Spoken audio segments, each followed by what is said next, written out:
Welcome to the Fighting on Film podcast, the podcast all about classic and obscure war movies, from the Normandy landings to the days of chivalry and swords. If it's been captured on film, we're going to try and cover it.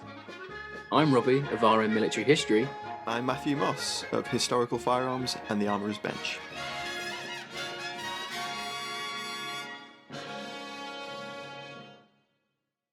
Hello and welcome back to Fighting on Film. This week we have another film chosen by our supporting cast over on Patreon, and we've had a couple of new people join the cast recently. Casper, Neil, Dag and Daniel, thank you for your support over there. And if you'd like to support the show, help us keep the mics on, allow us to stream obscure war movies for us to talk about, then please do consider supporting us over there. We very much appreciate it. And every month we allow our patrons, the supporting cast, to choose one of the films that we're going to cover, and we give a choice of 4 or 5. And this week they have chosen Pork Chop Hill. Yeah, it was a landslide vote, wasn't it? 83% something. Yeah, that is probably the highest we've ever had on I think it is, on a Patreon vote. So we were pleased about that because we both like this movie. So I'm really looking forward to talking about it. I suppose I'll begin with a little bit of cast and production, and then you can run us through cast. Why not? Oh, and if you want to watch this one, guys, it's on YouTube to rent, and I think Amazon Prime you can rent it, because we had to rent it for this. No one's streaming it in the UK, at least. Maybe in the US. I thought I had it on DVD, but I don't.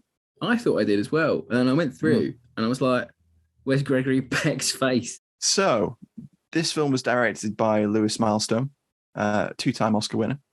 Probably best known within the war genre for the incredible All Quiet on the Western Front, the original 1930 adaptation. And of course, that's currently being, it's about to be streaming on Netflix, the newest version. If it's anything like the trailer, I mean, I hope it's going to be an absolute powerhouse. It's got Oscar written on it, isn't it? That's what I'm thinking. It looks incredible. Best visual effects Oscar is nailed on. Yeah, from the 1 minute 30 we got in the teaser. It looked really good. Then French flamethrowers. Just had to give it to it. That's a lot of flamethrowers. But Milestone directed Edge of Darkness in 1943, The North Star with Errol Flynn in 1943 as well, The Purple Heart in 1945, A Walk in the Sun in 1951, Halls of Montezuma with Richard Widmark in 1951, and then Mutiny on the Bounty as well. Marlon Brando, Yeah. So he had a heck of a career. You can see little bits of that definitely in this. All Quiet on the Western Front in the way that this film is put together and shot, and it's definitely there. For a late 50s, it don't pull its punches, I've got to admit. No, it's definitely a combat film. War is hell, everyone. Literally. Produced by Cy Bartlett, who was a screenwriter and producer, but he wasn't. Some sources say he was a screenwriter on this, so he may have had some input, but James R. Webb is listed as the writer of the screenplay. I'll talk more about that in a moment. But Bartlett is probably best known for work on The Red Beret, 12 O'Clock High, The Last Command, which is an Alamo film, The Outsider, Cape Fear, not a war movie, but we both love Cape Fear, A Gathering of Eagles, In Enemy Country, and I think his last film he worked on was the biopic for Che Guevara. Oh, okay. Yeah. And as I mentioned, this was actually co-produced between Bartlett and Peck. So Peck was also an executive producer on this one. I mentioned that James R. Webb was the screenplay writer for this one. And he was a staff officer during the war, so he had military experience and a long screenwriting career. Prominently, he wrote the screenplay for Cape Fear with Bartlett producing, and also he wrote the screenplay for How the West Was Won, which he won an Oscar for in 1962. Nice. So already you can see that this film has got pedigree when it comes to it has production. It's based on a book written by Brigadier General S.L.A. Marshall, who was a World War I veteran, and during World War II and Korea he was a combat historian.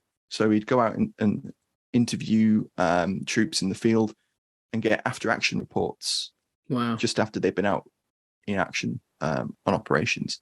And at the beginning of the film, it actually says, in most cases, even the names of the people have not been changed. So Yep. in the little preamble, it explains that Marshall wrote this and that it's based on his book, I should say. And a lot of the people in the film are representations of actual people that were taking part in the battle. And the book that Marshall wrote was called Porkchop Hill, The American Fighting Man in Action. And I think throughout you get little tastes of that, because there's certain attention to detail in places where it's like, that's from something. And you've spoken to someone who did that, or you've seen that happen. Yeah. Because there's little things in there that normal screenwriters that haven't been in combat wouldn't know about, wouldn't even consider. You know, trying to throw a grenade into a pillbox and it bounces off. Things like that. You don't get a lot of that in film unless it's a trope sort of way. No, it's not everything about this is clean cut. Like it's not studio bound. Obviously it's filmed in open air, but it's not a studio. Doesn't feel like a studio picture at times. No, I agree. Cinematography was from Sam Leavitt, another Oscar winner. So again, pedigree.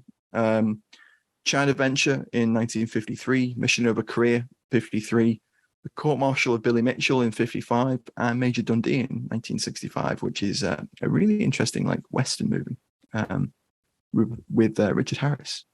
Ooh, yes. Yeah, you'd like it. It's actually really good. Music was by Leonard Rosenman, who did the music for Lafayette Esquadrille, The Outsider, Hell is for Heroes, and some of the combat TV show as well. Oh, nice. Guilty pleasure that is of mine. Do like that show. Mm-hmm. It's good. It's good in a 60s way. It is, absolutely. Yeah. It's a bit of a cult classic for this genre, at least, anyway. Yeah. Filmed largely in San Fernando Valley, California, with a lot of other shots being done in parts of Arizona, apparently. That rounds it out for production. It's also, I know that it had help from the Defense Department, because it says on the opening scroll. US Army, thank you to them as well. Because obviously some Korean War films didn't get it. I'm looking at you. No, they didn't. Men in War. Men in War. Men in War. Before we go into cast, I found a retro review from the Daily Mirror. Old Double Dick's back again. Dick Richards, if you remember that from a few months ago. God, yeah. There was so much editing had to be done when I said that. I think we laughed for a good 10 minutes. Anyway, so this is from Friday, the 22nd of May, 1959. Gregory Peck is another actor in his roaring 40s who can give most newcomers a head start in the acting stakes. His latest is Porkchop Hill, and again, this is no place for a giggle. Directed by Lewis, All Quiet on the Western Front, Milestone, it's a real-life slice of Korean warfare. No gals, no gaiety, just grimness. Peck gives a quiet, intensely human performance, while Harry Godino, a coward who finds himself, and George Shibata, Peck's right-hand man, are outstanding in an all-male cast. Maybe you're tired of war films, but Porkchop Hill is a somber, gripping, and impressive sample. Pretty much spot on. I agree with Dick there. Dick's on the money. He always is. I mean, I think most reviews he does actually in that era are pretty spot on from what we've had on the show. I always look for him. If I can find his name, I'm like, yes, it's going to be a good review. Very fair review. Always keeping an eye out for Dick. Oh, yeah. Well, that make the edit, folks. Who knows? Right. So we have your one word reviews so again. Childish. So childish, yeah. So one word reviews again this week, folks. And we had another bumper crop. So thanks for that. Kevin Getz goes with dirty. Call sign Angus McChilly. He goes with rugged. Rob Nichols said, I thought it was funny. He's like, sorry, but at first I thought you typed pork chop sandwiches. Russell Burgess goes with rugged. Paul Woodidge, World War II TV, goes with gritty. And I think we had people that were just taking the mickey. So we had a few people that were like meaty. We had a few people that were A1, I think someone said, because A1 sauce in America. That was quite funny. And then Tall Bloke went with crackling, which I quite like. A lot of pork puns this week. A lot of pork references, yeah. Little pork references, yeah. We'll end on Mr. C, 1966, and he says classic. Yeah. Some great one-word reviews this week, guys. That carries it, really, because I think it is a classic, and it is very gritty. It's very dirty. Yeah. It's no frills, is it? That's what it is. It really is no frills. So, yeah, I think we should shuffle on into cast. So we've got Gregory Peck as Lieutenant Joe Clemens. Obviously, you don't really need me to tell you all about Gregory Peck. He's a legend of the silver screen. His war film work, Captain Horatio Hornblower, we covered that a few weeks ago. Please go and check that one out. We had 12 O'Clock High with him in. We've not done that one yet, but it's a classic. Guns and Navarone, The Sea Wolves, as well as, other films that aren't war movies, Cape Fear, To Kill a Mockingbird. It's just one of the legends of that era, isn't he? You know what you're getting with him. Very, prolific man. Then we had Woody Strode. He plays Private Franklin. He's a pioneering NFL footballer who came to prominence he's one of the first really famous Black American footballers after the Second World War in America. Yeah. And actors. An actor. Yeah, definitely. Pioneering actor as well. So he then turned his hand to acting after being a football player. And he did a lot of Westerns. So he's in The Man Who Shot Liberty Valance. He appears in The Professionals, which is a really sort of, career-defining role for him. And then he's in John Ford's Sergeant Rutledge in 1960, plays the lead in that one, because him and John Ford become... he's fantastic in Sergeant Rutledge. Is he good in that? I've not seen that one myself. Yeah, it's worth a watch. I'm not really a Western guy, really. But that's fair. Don't mind them. I do enjoy a good Western, and that's a great movie. I like The Magnificent Seven. I like that one. That's all right. I've got a bit of trivia for that later. Oh, okay. Nice. Because Strode and John Ford became friends while he was making this movie. So I don't know if somewhere down the line John Ford just turned up on set to smoke a cigar and have a look round. Yeah. Perhaps. But he actually wins a Golden Globe for his work in Spartacus in the same year, 1960. Right. He did Rutledge. So, proper legend. Then we had Rip Torn, another legend of the silver screen there. It was Lieutenant Russell. Very early career, Rip Torn. Yeah, very early. You hardly recognise him, if I'm honest. That's the problem with a lot of these roles in this movie. They are so new into the game that they haven't established even their faces aren't established in my memory as young people. No, it's true. Like George Peppard. I do not think of young George Peppard. No, I don't think. You've got Operation Crossbow. Yeah. But exactly.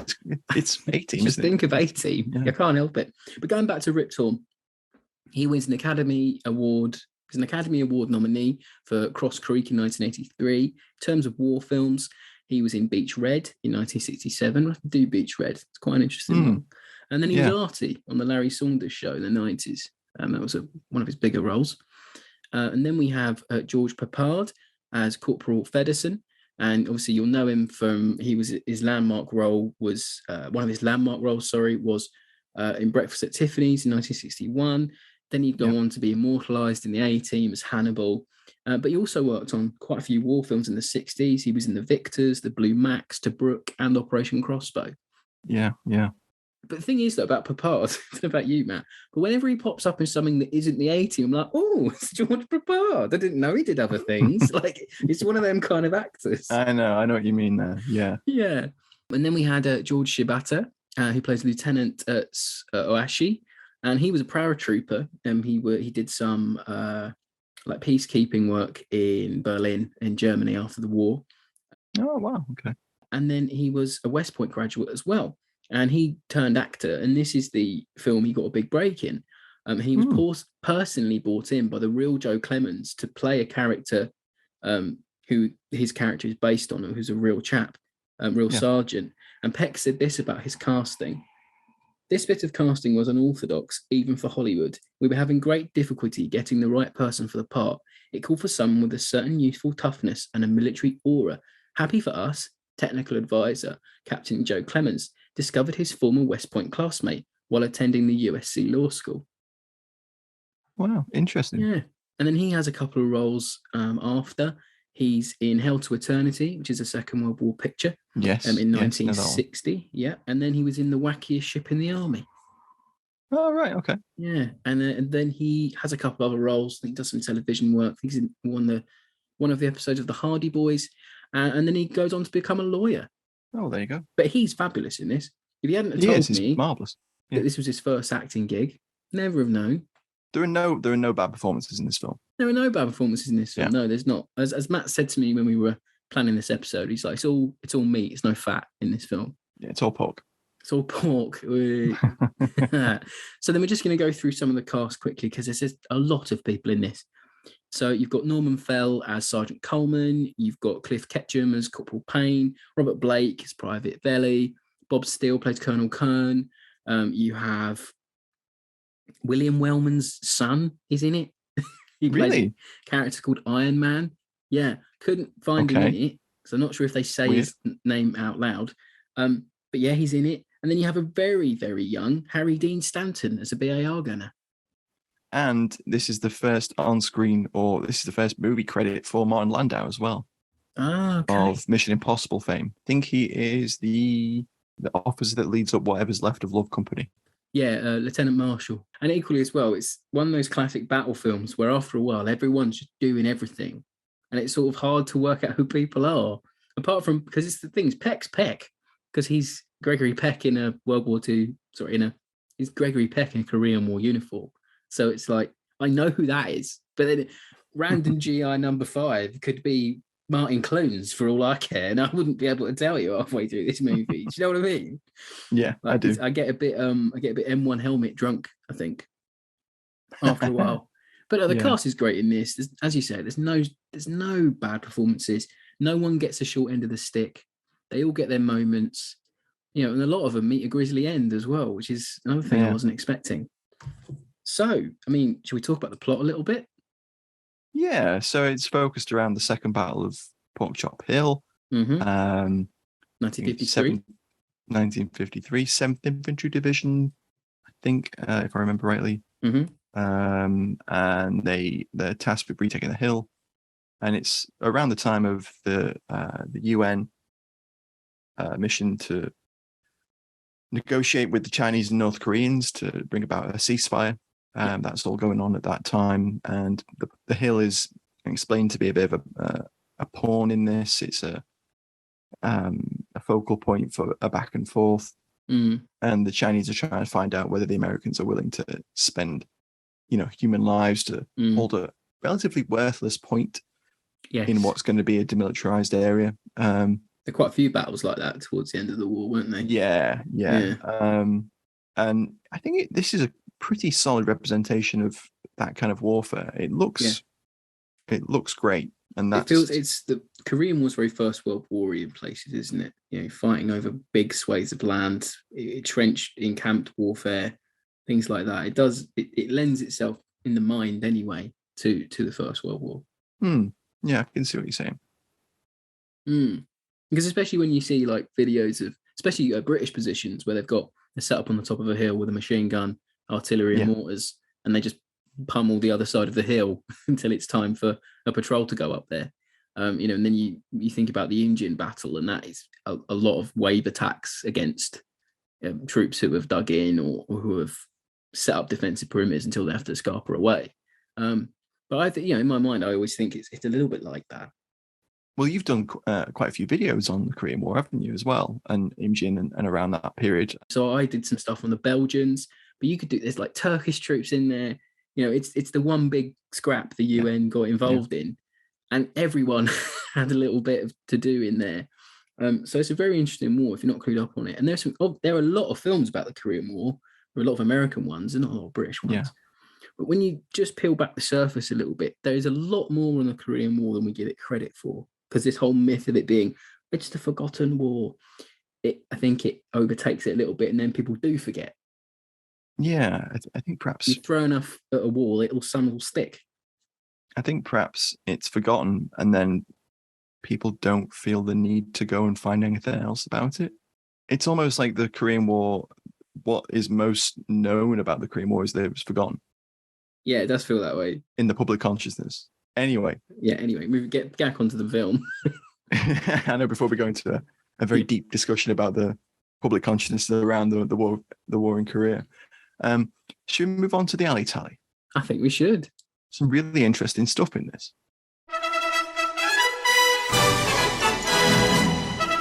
It's time for Alley Tally on Fighting on Film. Go on, Matt. Kick us off. Did you spot the Lewis gun? Of course I did. That's mocked up to look like a DP-27. Of course I did, because, and I was going to mention this at the end of my little bit, but that DP-28 is mocked up on a Lewis gun, as you said. It's got like a air-cooled shroud on it. I'm convinced. Yeah, they've taken the barrel, the jacket off, and it's got like a little craft made jacket perforated in a little conical flash hider, which doesn't look like a DP-28's flash hider, but And it's. they've built the magazine see up what a they're little going bit. for. If you notice, the magazine was built up a little bit. Oh, really? Okay. It Didn't notice. looks like they've done something to the magazine. Which is weird because the DP-28's pan mag is very thin. Very thin, yeah. So I'm convinced, and this might be my brain doing me a disservice, but I'm convinced I've seen that exact weapon in Jump into Hell, and I'm convinced that it's also in a Vietnam movie that I now can't remember the name of. Is it Warbus? Oh, not Warbus. No, it's a 50s one. One of the Indochina ones. One of the really early ones that I've talked about on the show. But I swear I've seen this gun before. Right. So I'm going to go off and do some research because I think it might be a case of it's like that MP40 that was made out of a Rising that we talked about back on Go for Broke. And that has an MGM film. So I'm like, this isn't MGM, but I'm thinking, are they sharing weapons? Probable. Because I'm convinced we've seen this gun a lot of times. And I think it might even be in the Men in War. So for me, it's like the case of the mocked up 28. Yeah. I'm convinced I've seen it before because how many times are you going to mock up a Lewis gun? You're not going to butcher a Lewis gun every time you make a Korean War flick, are you? No, exactly. I mean, to be fair, all they've got to do is like press fit that conical flash hider and slide over that little perforated barrel jacket that's supposed to look like a DP-28. But it has that little focal point where the young man tries to knock it out with a grenade and stuff, and that's great. I love that scene actually. But the grenade bounces off and he then has to do it again. Yeah, it's good. There's so much to talk about in this film, to be honest, because you've got the whole glut of period American kit. You've got the flak vests that they're wearing, and there's a lovely little line one of the guys says as they're advancing up the hill. He's like, "Do we have to wear these bulletproof corsets?" And his Oppo replies to him, "Brother, you'll learn to love it." And I really like those little interactions of where they talk about kit and stuff, because there's a couple like that throughout the film. But on top of that, you've got M2 carbines, M1s with the grenade launcher attachments, nice. The spigots they pop on the end. Lots of M1919 Browning action, which is always great to see. There's a M2 flamethrowers are used a couple of times, and the Chinese have one as well. Yeah, that's nice. Yeah. There's the BARs in the film appear to be M1918 A1s rather than A2s. They're the first iteration because they've got the slightly rounded, checkered forend, the handguard. Okay. But they are mounted with bipods like an A2 would be, which is interesting. Yeah, I like it. I mean, I think there's nothing in there that's bad for me. It's one of the rare sort of movies where they get everything right, and then the movie's actually good as well. It's not like Wind Talkers last week where you've put in all this effort and it's all for nothing. This one, it all comes together really nicely. And it's, I like the fact they've got the M52 flak jackets in there and everyone's got one, because by that time in the war, they were issuing them en masse in 53. So they had a bit of a supply, what version they're going to go for in like 51, 52. And then they finally, they nailed down about 3 types, and then the Marines call it the M52, and then it sort of gets brought in. But I like it because when we think you of see British troops and Commonwealth troops in them, don't you, as well? Yeah, they all get issued them as well. And then I think because of Korea, people bring them forward and use them a lot more. But I like it in terms of war movie tropes, because when we think of Vietnam films, we think of Platoon, we think of Full Metal Jacket. They've all got M69 flak jackets on, and that becomes like a Vietnam movie trope. Yeah. Instantly recognizable. Yeah, it does. Yeah, it's instantly recognizable. It comes in like this thing you think, right, I've got to have my M1 helmet, my M16, my flak jacket, Nam film, go. Whereas in Nam, unless you were in like a city or something, you don't really wear them because they're heavy, they make you sweat, they're not very good for it. They found that out in Korea as well. So I like it. This is actually where they came in, that they were originated in the Korean War. They're a Korean War invention. They're made for it. yet they barely get seen in Korean War movies. But I really like the fact this one has it in.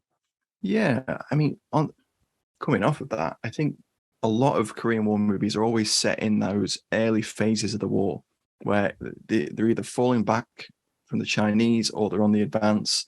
Yeah, this feels like it's a very end of the war end of the war thing movie, and you get this very instantly recognizable, unique profile of the soldiers in the film. Helmet covers, M1 helmets, flat jacket, curved magazines in carbines. It's different from what you see in a World War II movie.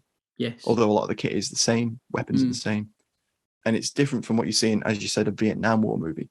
So it's got its own sort of like unique visual identity of that period, which I really like.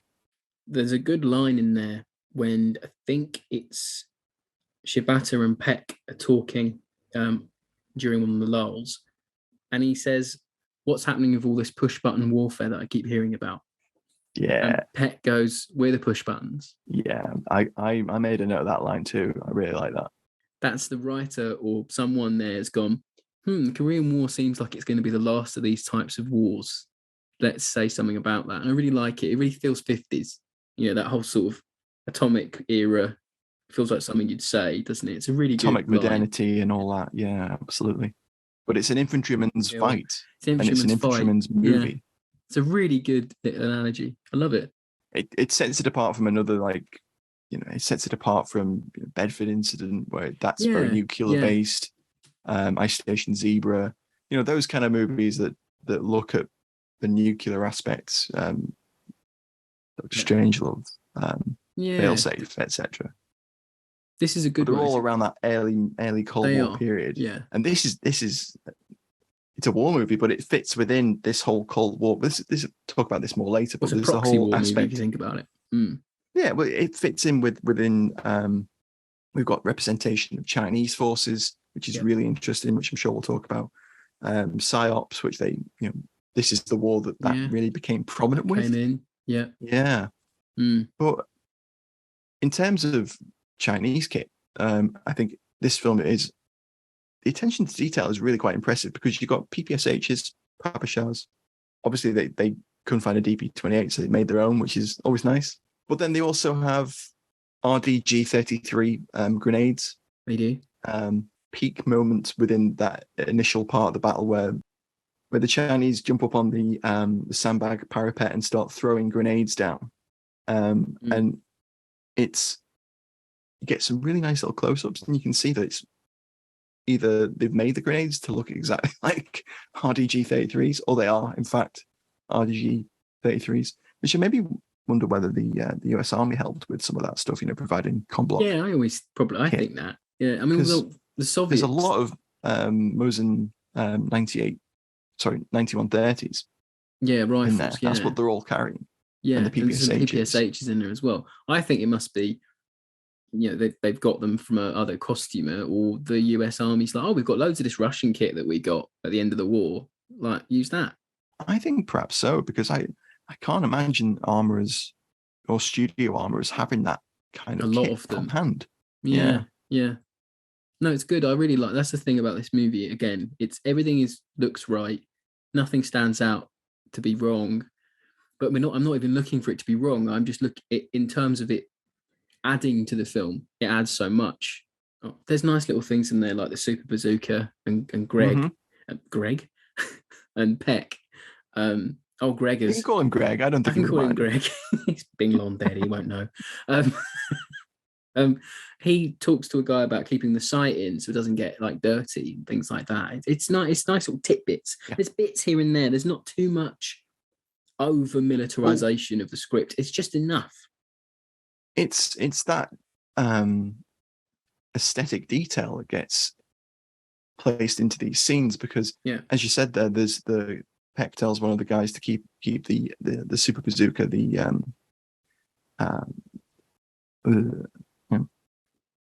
to keep the sight folded in so it's not open to the dirt and getting snapped off or damaged. But there's also other stuff where there's a moment where Peck is up on the hill and they're taking a break. He's waiting for a runner to come back to him. And you can see he's got a cleaning brush and he's cleaning the action of his It's M2 nice. without looking at it. He's just cleaning it. He's just, and the guy behind him is blowing dirt off the top of his rifle. It's cool, isn't it? There's nice little bits like that. And when Peck reloads his mags and he puts his empty in his pocket. Yeah. And I'm like, the real Joe's told him to do that. Because this whole trope in movies where you throw your mag away, it's bollocks. You don't do that half the time. You've got to reload them up. You know, what happens if you win I always think it's this trope. So at the end of every battle, we're meant to believe that people just have a magic resupply of magazines. They're not, they don't come out of thin air. You know, it's a trope. It's a very tropey thing to throw your magazine away. But there's other bits in there as well. So there's when Rip Torn's character is called back down the line. He takes his grenades out of his grenade pouch, gives Gregory Peck 2 of his carbine magazines. Yeah, just nice little details because he could have just left. But that is nice. A little piece of clever filmmaking where it's another visual cue to how dire the situation. Like there's cool 2 magazines and 3 hand grenades because things are about to get worse because we're leaving. You know, there's that cool little bit where that attention to detail is really good. It's really good. And there's that bit where the corporal's babysitting Franklin, and he just checks the top of his clip. Yeah, with his M1. He sees if it's got a round chambered. Yeah, he pulls the action back a tiny bit. Yeah, it's nice. I like that. I liked his character actually, the corporal. Yeah, it's good. It's a very strong alley tally this week, and I think that it's that thing, isn't it? I think because the director you have, it's done combat movies, a lot of them. You know, he's used to this, so I know that it's going to be good. And then you get all the inclusion of the real people who were involved. You know, a combat historian who was there or around the area when the battle was going on. So everything is this rich stew of tidbits and authenticity, and everything's stirred up lovely, and it all works. Whereas last week, you've just thrown a lot of shit at a wall and think, oh, I've got wind torches now. Yeah, that's pretty much it. Yeah, exactly. I think that leads us nicely into favourite scenes. It does. Hello, I'm Matt Bone, host of the new aviation podcast, The Damcasters. In this podcast, we'll be journeying through the history of flight, from when Pontius was a pilot to today and beyond. We're even going to be delving into the fine art of crafting wooden propellers and the uncertain future of aviation itself. The Damcasters is available now to listen to wherever you get your podcasts, or you can check us out at damcasterspod.com. We do hope you'll be able to join us. I'm at a weird conundrum this week because I really love this film. I really enjoy it. I think it's really watchable. I could watch it again. It's really, really good. But I couldn't pick out a favourite scene because it feels like it rolls along at such a steady pace. There doesn't really feel like there's any real scenes. But one thing I was going to talk about is I have massive admiration for this movie because Milestone, he just feels to me he knows what combat, he's got this vision of what combat should look like in his head, having done, All Quiet on the Western Front. And it's what he gets in camera. It's what he gets in his shots, for me, that makes this movie. So I never feel like something's just been put there. Everything feels like it's natural. Everything feels like it's how they made this ridge in California look like it's a battlefield. Just looks so authentic and gritty to me. And when men get blown up, you see them mangled in sandbags and wood. And there's that sequence where a shell comes in and you hear the explosion. The men go and look at what's happened. And there's me thinking, right, they'll cut away now. They won't possibly show what this shell's done. And you get this smash cut to a trench that's been caved in. And all the men there are just shocked and mangled in bits of wood. And some of them get up and some of them don't. And that, for me, is one of the most striking bits of cinema in the whole movie, because it's like, oh, he went there. He didn't shy away from it. He's showing what war can do. And obviously everyone involved in the production is like, well, I was there. That probably happened multiple times. And it doesn't shy away from it. So I've got this massive admiration of doing it. And you always get the impression, Peck's 2 or 3 inches away from death at any one point in the movie. Yeah. No one ever feels safe. I think that's a really thing this movie does. Once the battle starts, you're never safe until the battle's over or you're leaving the ridge. Yeah. It's a really powerful There's a film. moment towards the end of the film where he's counting the men into the bunker that they're going to sandbag up and hold on for as long as they can, where he's the last man in the trench and he pulls a grenade. And you think, are the Chinese going to jump into over the parapet into the trench with him? Yeah. And he just Shibata throws the pulls grenade. a pistol, and he's I he's like injured, and he's just leaning up against the thing, and he's looking. It's very, you hit him. I didn't think they were going to make it out of there, because that's a really great sequence as well. This whole being penned in, flamethrower at you. You're trying to stop the flames coming in. It's really powerful. I think for me, again, I also found it really hard to pick one scene out of it. There's a lot of scenes I really like. There's the scenes with Shibata and Peck. I like all of those. They do all those really well. You get that vibe that they're professional soldiers that are friends, and it's very natural. It is. It's very natural. That's what I was looking for, the word there. And the way they bounce off one another, it feels very natural. So what I liked generally, because it's, as I said, it's difficult to pick, I think the way that Milestone shoots this is very deep. So there's a lot going on in the frame all of the time. So you mentioned this before we started recording. It's something I had in my notes as well. In the foreground, you'll have an M1919 Browning empty in a belt. In the background, you'll have an explosion going off, and another US soldier is either wounded or disappears. You'll have Gregory Peck in the the midground giving orders to some men, or trying to get Franklin to come out of a trench or something. And it all just fits together very nicely, and you get this. It's layers so well. You get this appreciation for the scope of the battle that's going on around you, even though it's not a big wide panoramic shot like in Windtalkers, where they do a big overhead tracking shot showing all the Japanese positions. It's none of that. You don't get that, and Milestone doesn't need it because he's stacking everything so nicely into these layers within just a standard old filmmaking. It's the old way of filmmaking, isn't it? It's all the old tricks, I think it doesn't age either. It doesn't feel dated. That kind of cinematography and the way that those scenes are composed feel very natural. Again, it's natural. It feels you can appreciate everything that's going on within them.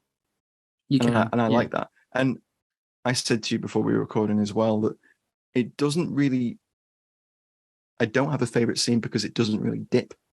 And I know that you're going to mention in a moment a point in the film where it does kind of dip, and we'll talk about that because I sort of agree. But I think it's a very high level of competency and visual enjoyment, and it's a very easy 130 minutes. You sat there like, oh wow, what's going to happen next? Because once that battle starts, it's a battle movie. So once that battle starts, it doesn't end. It's the film is the battle, so it's a continual thing, and you're always there going, I can't go and make a brew. I need to see what's going on next. Can't pause it. Is Greg going to make it out alive? Exactly. And also, that's one of the things I like about the film the most. Carry on. No, sorry. One thing we haven't mentioned, I think we should. One of the few movies in this era that doesn't sort of portray the enemy as some sort of bungling force to be shot up and or jump evil. over. Yeah, exactly. Or out and out evil. Out and out evil. Yeah, you don't just throw a grenade and they jump over the sandbags and they're all dead. Oh, let's all go home. They're treated with a respect that I don't think many of these movies give in the 50s. So they're menacing. They're there at the top of the ridge. They've got machine gun emplacements. They've got automatic weapons and rifles. They are in there. They're not going to move. We're going to have to get them out. Yeah. And there's not much stereotyping going on. No, not much. I actually don't think there is any stereotyping going on. Actually, I think chink is used once or twice, but it doesn't feel gratuitous. No, it's authentic as well. Yeah, they exactly. would have used those kind of epithets and stuff. Even down to the fact that when they're talking to Strode's character, when they're talking to the corporal, they're treating them like human beings because at this point of the war, it's integrated, and they're treated with respect. They're given some really good scenes, and they're just not like it, as opposed to Windtalkers last week, where they don't really know how to treat their characters. Yeah, that's very true, actually. They don't know how to treat the Navajo characters in any one given scene. This movie's just fine. It's like, well, Strode's character's a bit of a coward. He wants to go home because he doesn't want to be killed in the last battle of the war. He knows that. And that's his character. There's nothing else going on there. They never say, well, you're a coward. And he's not the only one, though. He is exactly. Incidentally, in this, so he's not a cowardly black character. No. There's a white character that is doing just the same thing. He's got his points. He wants to go home. He's reluctant to be going up that hill. Yeah. As you say, I like the fact that the representation in this film is that they're just there. They're characters. Of course. You've got Japanese American characters, you've got Latino characters, you've got African American characters, and they're all just soldiers going up this hill. So there's no, like, as you said, there's no special treatment, or it's like, oh, and this is happening. But I'm sure, obviously, the interactions with those characters are great. But I think what helps also is that all of the actors portraying them are on point. They really are. good. Yeah, there's no weak performances. Yeah, no one's letting the side down. But also, we must say as well, it's not lost on us that even though the army had desegregated, there was a lot of racism still in the American army at the time. Went on into the Vietnam War, probably still, in some aspects, is probably still there. But this movie, getting back on track, this movie does what Go for Broke does, what films of the 50s do. I think there's a film with Sidney Poitier in it as well. It's Korean War based, about him being a sergeant integrating into the army at the time. Forget the name of it. But it's on the tip of my tongue and I'm not going to remember it now. It'll come in a minute. It'll come in a minute, yeah. But there's a lot of movies made at the time about this. And for my money, they all deal with them damn well. And I think they deal with them in the way that we can't deal with now as well. Because I think we get too hung up on, not even that you don't want to offend anybody. I just think you're not in the era. You're not looking at it with the hat or the brain of a person who is there at the time. So to look back at it now, you might think, well, this is a bit twee. They're not mentioning it. They're not doing anything about it. No, because it just happened. You have to get on with it. Yeah. You're in a battle. Yeah. I don't particularly care what the color of the guy is who I'm fighting next to. As long as he's got my back, I've got his. Yeah, in a combat situation. That's what it comes down to. And you get that beautiful scene with Peck and Strode, where Strode's obviously scared for his life. He thinks, you think, oh, is one of the ways he's going to get out of here, he's going to kill Peck and run. That's how you feel in that sequence. And Peck gives him the whole Strode plays it to the point where you do believe he could do that. Yeah, it's I know he was critically acclaimed for Rutledge and The Professionals, but this is a performance and a half. I think he even says in one of his memoirs or interviews, he says this was the first genuine drama film that I did, and you can see like he's so good in this. Sometimes when you watch Peck's out acting everyone. In the room. But in this film, everyone's on a par. No one's bad in this movie. It's just such a good war film, such a great combat film that you don't really get anymore. Yeah, it's just a good film, isn't it? It is a good film. Final thoughts territory there, but it is. Sure. And another aspect of this that I really enjoy is, as I said, I like that they're just equal characters being represented on screen. And the characters, their race does not come into the nuance of what they're portraying. Another aspect of the film I really liked was the way that it deals with interpersonal relationships and command. So Peck is very much, this is his first company commanding operation. So he's obviously been a lieutenant for a while, but now he's commanding this company with several of the lieutenants underneath him. He's been a platoon commander. And he's trying to decide when to bring up the third platoon, his reserve. And you can see the mental process that he's going through. Yeah. And Shibata's character is telling him to, is it time, Joe? Maybe we should bring up the reserve because we can't take this hill otherwise. Yeah. And that plays into how all the characters are fallible. And you're sat there thinking, is he making the right decision to not bring up the reserve at this point? Mm-hmm. A couple of other bits that stand out because we're still in favourite scenes, although we've strayed a little bit as always. Yeah, it's one of the things when you get a movie that you do like, coming off of last week where we talked about a movie that we didn't.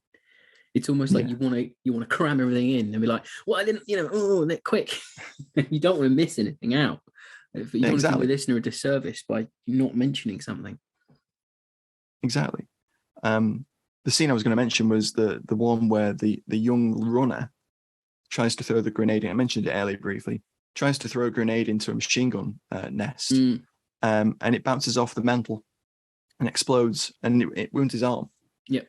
And I really like that because it's another one of those little details that's been included, and it's shot well. It's not a scene that's super important. It's not going to win the battle. It's just something that's going on within the battle. Yeah. And he finishes off that he takes another grenade and he makes sure it goes into the actual machine gun pit. And then throughout the film, he's wounded, obviously, at this point, and he's been kind of dazed earlier in the battle, wandering around with that rifle, not knowing what's going on because he's probably been concussed. And Peck kind of, it's that command element again. He takes him aside, tells him to get a rifle. You're my runner now. And then when he's wounded, Peck tells him to go down the hill, get medical treatment. But he hangs around, stays around because he's almost kind of disappointed when Peck tells him he doesn't need him as a runner anymore because he's wounded. That's it. It's those interpersonal moments within the way that Milestone shoots this hour-long battle. Well, it's more than an hour, but I know what you mean. Yeah. Another one of those is when the stretcher bearer goes past with an NCO that's lost his foot. And he mentions the flak jacket again, because I think he might have been one of the guy that said, you'll learn to love it. That's it. As they're going up the hill. But he says, he mentioned something about the flak jacket and the irony of losing a foot. And then he said, and Peck's just there, not knowing really what to say. And I like that again, because it's not his the first perfect combat, isn't it? It's his first action. He doesn't know what to say to the guy. And the guy on the stretcher says, guys, can we move it along? This is really painful, or something like that. It's funny. It's just there's a number of little moments within the hour and a bit long battle sequence. It's almost like a series of vignettes within a battle, isn't it? That it doesn't. There's no like scenes really. It doesn't feel that way, and until you get little bits where Peck and Shibata are in a dugout, or Strode and Peck are in a dugout, but they don't go on for so long that they actually feel like, oh, this is an actual scene. You're moving the plot along here. It just feels like, right, there's a little lull in the battle. Guys having a quick chat about something. Oh no, but we're back to men running around in explosions. It feels it rolls along at a beautiful pace. So maybe because we are straying into final thoughts, we should get into final thoughts. Hello, I'm Al Murray, and you're listening to Fighting on Film, the world's #1 war film podcast. As I think we've already established, I like the film. I think it's not only a great war movie, but I think it's a great movie. And I think Milestone has crafted it in a way that is timeless within combat movies. Yeah. I like the nuance and the detail. I like the interesting representation of Chinese psyops, where it's a little ham-fisted at times. A little bit. I think you'll mention more of that in a moment, but it kind of works to highlight that went on. Yeah, I was going to mention it into the fact that I think they just show him a bit too much. Yes. Like, it would have been nice just to hear his voice and see more reactions of them talking to him, of him talking to them, rather than having the scenes of, oh, look, he's in this comfy cave somewhere. Yeah, you don't need to see the bunker he's in and no, I'd rather the record and stuff. Once you establish who he is, I'd much rather, you have some like soldiery banter, talking about him. Yeah. It's not like there's the glory scene where they play the speaker and the guy takes him out with his last meals bomb. It's not quite that, is it? Yeah. On the scale of speaker-based war movie scenes, probably about 3 or 4. Oh, that's a special right there. Oh God, no! Don't subject the listeners to any more niche specials. As I mentioned there, I like all the small attention to detail nods of the weapon checks, the cleaning, and the inclusion of mistakes. Soldiers making mistakes, like the soldier being wounded, the spotlights being shone on the wrong hill, friendly fire coming in, those little mistakes that happen in warfare. I also like the fallibility of the characters. So Strode's fallible, Peck's fallible, although he is kind of playing that classic 40s 50s tough man sort of thing. Yeah, exactly. A little bit archetypal almost. Well, they cut more of him in, didn't they? There was that whole thing of his wife moaning at the studio, being like, Peck comes into it way too late. You need to cut him in quicker.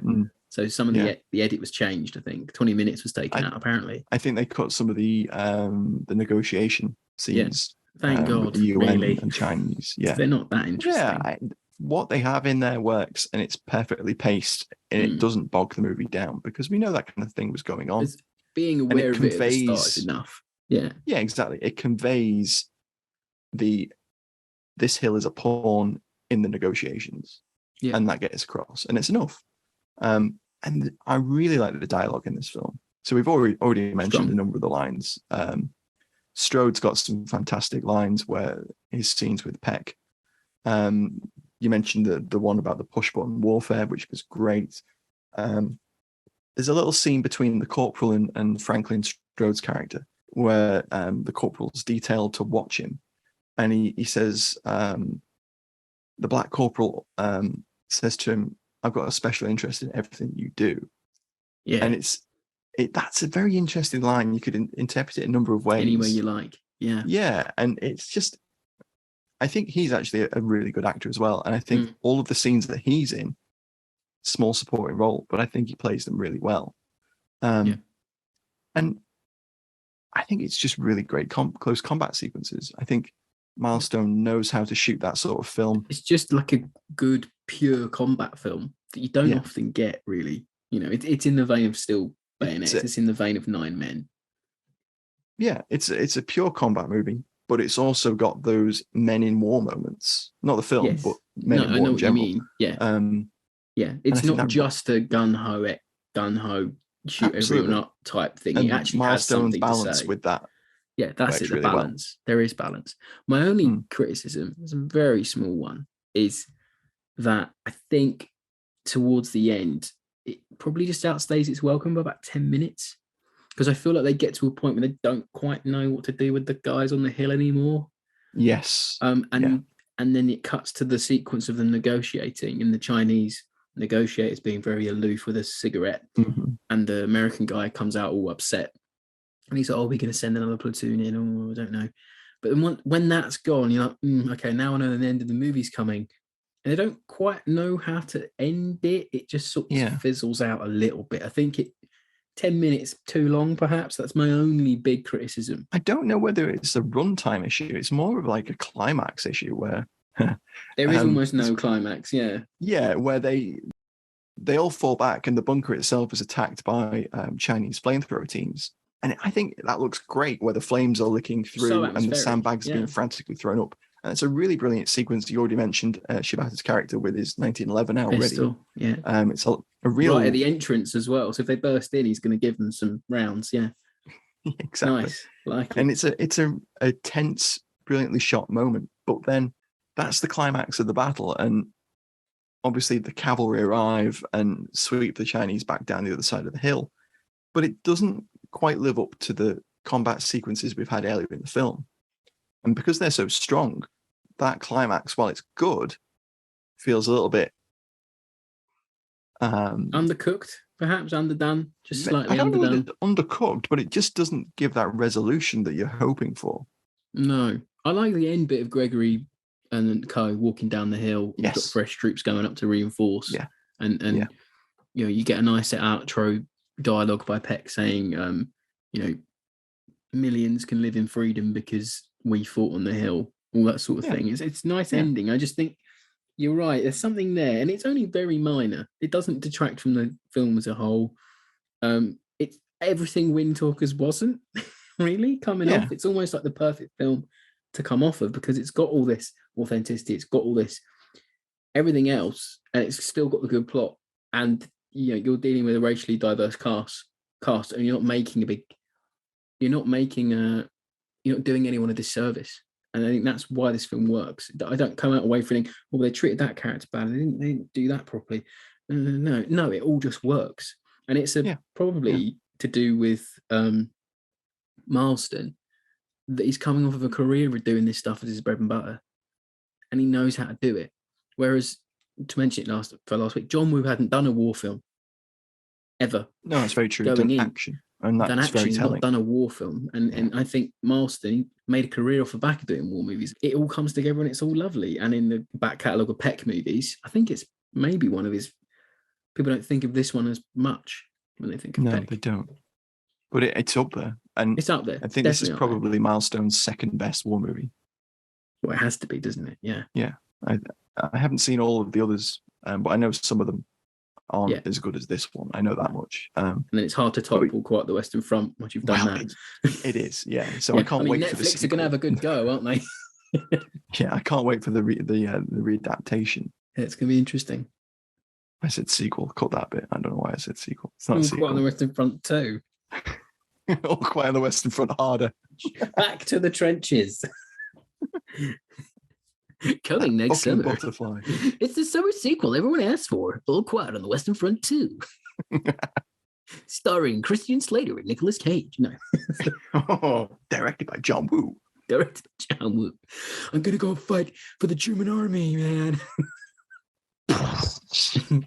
Okay, so we need to conclude this episode now. Somehow. So from Imagine sequels of All Quiet on the Western Front to the outro this week. So thanks for listening, everyone. Again, if you didn't guess, we do enjoy Pork Chop Hill. And thanks to the Patreons for picking a great film. And as always, follow us on social media. You can get us on Facebook, Twitter, TikTok, Instagram. I think we're on all of them now, aren't we, Matt? Yeah, just Snapchat we're not on, Rob. That's the only one we're not on. Snapchat, yeah. Maybe OnlyFans, we're not on there. No, I don't think I've made that account yet. No, Only Films, we'll have to be on that one if they ever make it. So thanks for listening again, everybody. And you can find the entire back catalogue on fightingonfilm.com. Maybe you'll start from episode 1 and catch up to, episode 95 or 96 96, now? I think. We're coming up on 100. Coming up on 100 films. What are we going to do for 100? That's a good question. A big one, I think. We'll have to, won't we? Ooh. I don't know what it will be, but it'll have to be a big film. What will it be? Who knows? Or we'll do the classic thing of teasing a big film and then we'll just do something really obscure. That's not like us at all. No, exactly, yeah.